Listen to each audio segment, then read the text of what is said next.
सीमा हैदर को सारी रात सपनों में मोमिन मलिक की कानूनी कार्रवाई नजर आती है। हर हाल में सीमा हैदर को जेल कराऊंगा। हर हाल में ये जेल जाने वाली है। इस टाइम मैं आपको बता रहा हूं, एडवांस में बताता नहीं हूं। अपने पति को, जिसको 4-4 बच्चे पैदा करके आई, उसको हैदर कुत्ता बोलती है। दुनिया के सामने ये संस्कारी है। बात करती है जी गर्लफ्रेंड बोल दिया। अरे जब तेरे भाई ने तुझे शुद्ध देसी घी कहा, पराठे में लगा लो या रोटी में लगा लो कहा, छुट्टी है तो चुभने दे, इसको जेल करानी है मुझे। ये भारतीयों के खिलाफ कंप्लेंट देगी क्या? और ये चाहे पुलिस में कंप्लेंट दे ले, ये चाहे गृह मंत्रालय में कंप्लेंट दे ले, ये इलेक्शन कमीशन में दे ले। अस्सलामुअलैकुम मेरे दोस्तों आज मैं आपको मोमिन मलिक साहब का एक नया लाइव इंटरव्यू दिखाने जा रहा हूं, जिसके अंदर उन्होंने सीमा के ऊपर कौन सी कार्रवाई की है उसकी पूरी डिटेल के साथ जानकारी दी है। जी हां दोस्तों, मोमिन मलिक साहब ने इस वीडियो के अंदर ये बताया है कि सीमा केस को लेकर उन्होंने अब कौन सी नई कार्रवाई की है और अब कौन सी नई कार्रवाई करने जा रहे हैं सीमा के ऊपर। दोस्तों ये वीडियो मैं आपको अभी पूरी दिखाने जा रहा हूँ, मगर ये वीडियो दिखाने से पहले मेरी आपसे गुजारिश है, आज का मेरा ये वीडियो पूरा एंड तक ज़रूर देखना, और अगर आप मेरे चैनल पर नए आए हो चैनल को ज़रूर सब्सक्राइब करना, साथ में इस वीडियो को ज़्यादा से ज़्यादा लोगों में शेयर ज़रूर करना। चलिए दोस्तों, पहले आप ये वीडियो देखिए, फिर आकर मैं आपसे बात करता हूँ। तो ये कुछ भी कर ले, कैसे भी कर ले, हर हाल में इनको पता है कि वो टाइम आ चुका है। इस टाइम पीक का टाइम आ चुका है। हर हाल में सीमा हैदर को जेल कराऊंगा।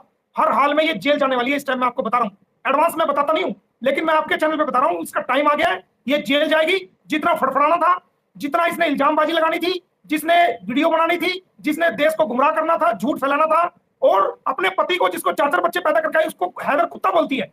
दुनिया के सामने ये संस्कारी है। बात करती है जी गर्लफ्रेंड बोल दिया। अरे भाई, हम तो कोर्ट में जो सामने लड़की होती है वकील, हम तो उसको भी कहते हैं मेरे लर्नड फ्रेंड। ये हमारी कानूनी भाषा है। मेरे को गर्लफ्रेंड बोल दिया। जब तेरे भाई ने तुझे शुद्ध देसी घी कहा, पराठे में लगा लो या रोटी में लगा लो कहा, और तुझे ये भी कहा कि तू नेपाल में मर्दानगी चेक करने आई थी। ये तेरे भाई की वर्डिंग है कि नहीं है? उसी की वर्डिंग है, हमने वीडियो देखी है। वो इतनी गंदी गंदी बात कह रहा है, उस पर तो तू हंस रही है, तेरा भाई होकर के। और एक वकील ने तुझे कानून की भाषा में कह दिया कि भाई, मेरे से सवाल किया गया कि भाई वो पिट रही है, आपका क्या कहना है? मैंने ये कहा कि वो पिटे या ना पिटे, अगर पिट रही है तो थाने में जाए, मुझे उसकी कोई चिंता नहीं। मेरी कौन सा वो गर्लफ्रेंड है? मैंने एक बात ये कही थी। मैंने ये नहीं कहा कि मेरी, मैंने उसको मना किया, मैंने ये नहीं कहा कि वो मेरी गर्लफ्रेंड है। मैंने कहा मेरी कौन सा, यानी कि ये हरियाणा की भाषा है भाई, वो मेरा कोई दोस्त नहीं है, मेरा कोई रिश्तेदार नहीं है, मेरे कोई परिवार, ऐसे जैसे बोलते हैं कि मेरी कौन सा गर्लफ्रेंड है। ये बात कही, ये चुभ गई। देसी घी उसको चुबानी, उसको मर्दानगी चेक करने वहां आई थी, ये वर्ड उसके भाई ने कहा, ये उसको चुबानी। मेरी बात चुप गई। छुट्टी है तो चुभने दे, इसको जेल करानी है मुझे। ये भारतीयों के खिलाफ कंप्लेंट देगी क्या? ये भारत है, हमने भारत की जसर जमीन पे जो जन्म लिया है, भारत माता के नारे लगाए हैं, देश का तिरंगा लेके हमने बचपन से लेके आज तक परेड में चलते आए हैं, 26 जनवरी में चलते आए हैं, 15 अगस्त में चलते आए हैं। हर ओकेशन के अंदर, अपने कोर्ट के अंदर, स्कूल के अंदर, कॉलेज के अंदर, मोहल्लों के अंदर, घर के अंदर हमने भारत माता की जय के नारे लगाए हैं। हमने भारत महान के नारे लगाए और अपने तिरंगे को अपने सर पे हमने रखा है। ये 2 दिन की आई, अपने देश की तो हुई नहीं, अपने परिवार की नहीं हुई। एक बात ये नहीं समझ में आया मोमिन सर कि आपने इतने सारे कानूनी सवाल आपने किए। आपने पूछा कि भाई, आप जो कह रहे हैं सचिन की पत्नी है तो इसका आप तलाकनामा दिखाएं। आपने पूछा बच्चों का धर्म आपने कैसे परिवर्तित कर दिया, आपने क्या इसके पिता से परमिशन ली? इन सब बातों का तो वो कभी जवाब नहीं देते। लेकिन आपने कहा कि ये मेरी कौन सी गर्लफ्रेंड है, मतलब ये कौन सी मेरी करीबी है जो मैं इसके लिए सोचूं या मैं इसके लिए। ये बात उनको इतनी चुभ गई कि उनको रात भर नींद नहीं आई, वो टेंशन में रहे। और वो इस तरह की बातें कि ये रसगुल्ला है, मिठाई है, गर्लफ्रेंड है, मर्दानगी, इन सब बातों पर उनको बहुत जल्दी ध्यान जाता है। लेकिन वकील है, वकील हो के वकील सवाल करा, वो जवाब नहीं देते हैं। मुझे समझ में नहीं आया, थोड़ा समझाइए थोड़ा, प्रकाश डालिए इस बात पे। देखो, सीमा हैदर को सारी रात सपनों में मोमिन मलिक की कानूनी कार्रवाई नजर आती है। सुबह शाम सचिन को भी, और अब इनके भैया को भी मोमिन ही मोमिन नजर आ रहा है, कुछ भी नजर नहीं आ रहा। या तो हेमंत, या तो अगर मेरे से नजर हटती है तो हेमंत नजर आ जाता है, और हेमंत से नजर हटती है तो मैं। इनका खाना पीना हराम हो चुका। इनको तो जैसे किसी इंसान को गर्म तवे पे नहीं, उसको प्लेटफॉर्म को बिठा देते गर्म तवे पे, किसी इंसान को उसका जो बैक साइड का हिस्सा है तवे पे बिठा दो गर्म तवे पे, तो वो हाल इनका हो गया। हमने कानूनी गर्म तवे पे इनको बिठा दिया है, और वो गर्म तवा अब इनकी पैंट भी जलाएगा और अब इनकी खाल भी जलाएगा। ये कानूनी तवा ऐसा तवा है।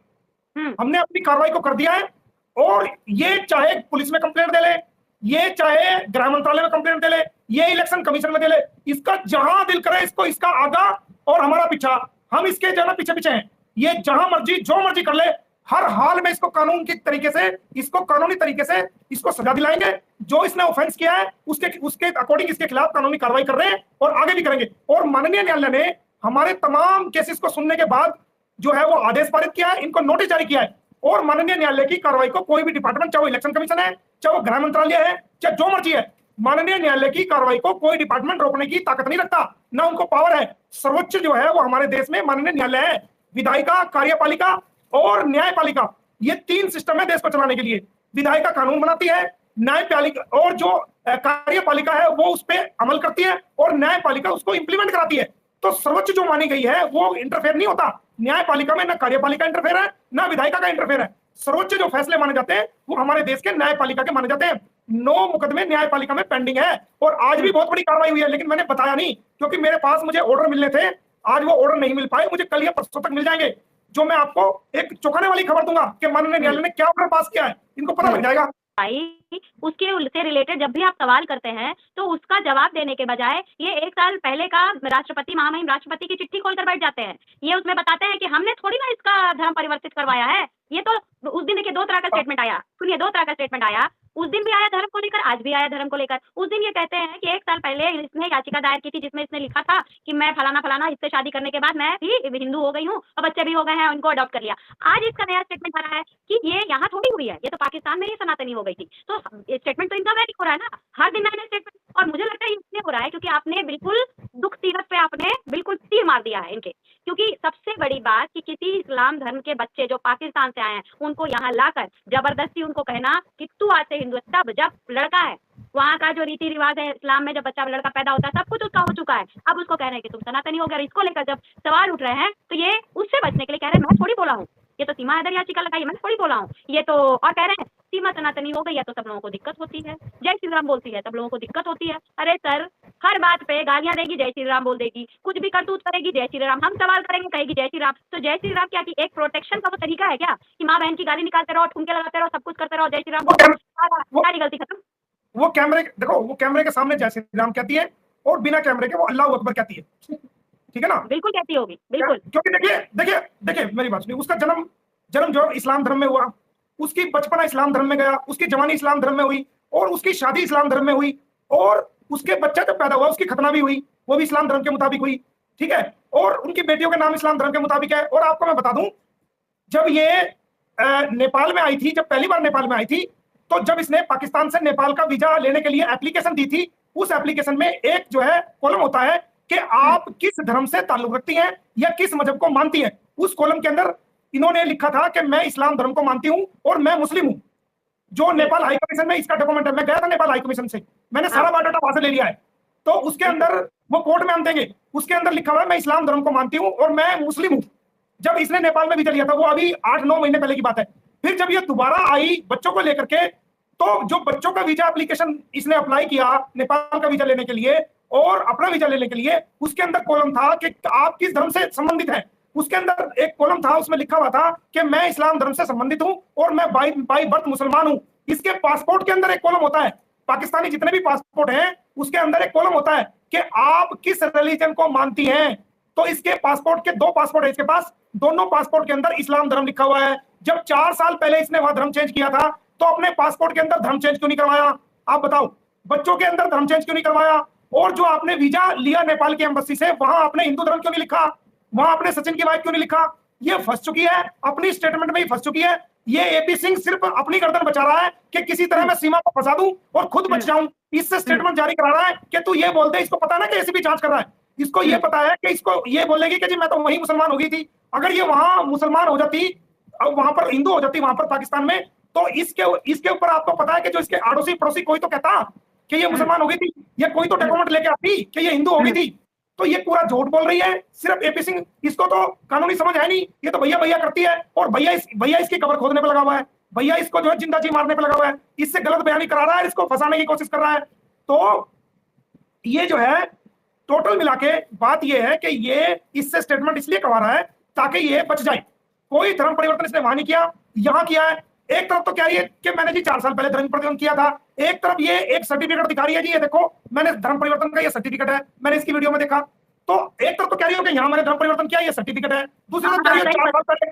अरे मेरे भाई, पहले जो झूठे लोग होते थे ना भाई, परमात्मा की कसम, वो मर जाया करते थे। आजकल साले झूठे लोगों को बुखार भी नहीं आता।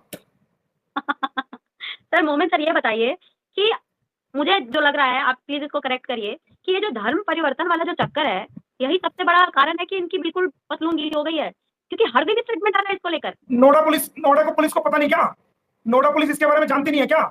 नोएडा पुलिस को ये नहीं पता कि ये कौन है? नोएडा पुलिस को ये भी पता है कि 9 मुकदमे जो है ना कोर्ट में दर्ज हो गए हैं और रोज कोर्ट पुलिस से रिपोर्ट मंगा रही है हमारे मुकदमों के अंदर। जब मामला न्यायालय में लंबित हो, ना पुलिस को अधिकार है किसी प्रकार का इंटरफेयर करने का, ना किसी डिपार्टमेंट को अधिकार है। पुलिस क्या करेगी जब न्यायालय में मामला पेंडिंग है? अगर पुलिस ज्यादा 3-5 करेगी तो हम न्यायालय में शिकायत करेंगे, कंटेम्प्ट लगेगी उनके ऊपर। जब मामला कोई भी मामला सब जुडिस हो तो ना पुलिस को अधिकार है ना किसी डिपार्टमेंट को, उसका फैसला कोर्ट ही करती है। और माननीय न्यायालय ने कोर्ट को पुलिस को ऑर्डर जारी किया हुआ है कि और ये आप बात रिपोर्ट आपको कीजिए। सटीक दोस्तों देखा आपने ये वीडियो, मुझको पूरी उम्मीद है ये वीडियो आपको बेहद पसंद आया होगा और आपने इस वीडियो में देखा होगा सीमा के ऊपर कौन सी कार्रवाई की है मोमिन मलिक साहब ने। दोस्तों अब ये सीमा जाएगी जेल के अंदर और बच्चे जाएंगे गुलाम हैदर के पास। दोस्तों आपकी क्या राय है इस वीडियो के बारे में, मुझको कमेंट बॉक्स में आकर कमेंट कर ज़रूर बताना। दोस्तों आज की वीडियो में बस इतना ही, मैं फिर मिलूँगा ऐसी ही दूसरी वीडियो के साथ, तब तक के लिए खुदा हाफिज़।